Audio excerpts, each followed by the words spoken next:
কি দুঃখ বলুন তো, সারা বছর কালো জাম পাওয়া যায় না। আচ্ছা, কালো জাম কেন খাবেন বলুন তো?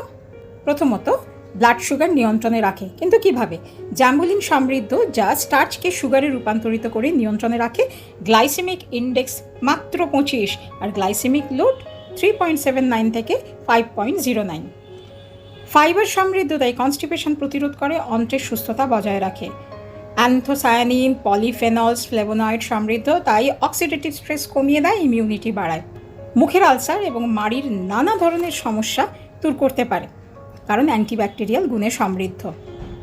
অকাল বার্ধক্য রোধ করে। ভিটামিন সি সমৃদ্ধ, তাই সংক্রমণ প্রতিরোধ করে। লো ক্যালোরি ও প্রচুর ফাইবার সমৃদ্ধ, তাই ওজন নিয়ন্ত্রণে রাখে। আয়রন সমৃদ্ধ, তাই অ্যানিমিয়াতে অত্যন্ত উপকারী। পটাশিয়াম সমৃদ্ধ, তাই ব্লাড প্রেশার নিয়ন্ত্রণে রাখে আর হার্টের সুস্থতা বজায় রাখে। অ্যান্থোসায়ানিন সমৃদ্ধ, তাই ক্যান্সার প্রতিরোধক এর বিরাট ভূমিকা আছে।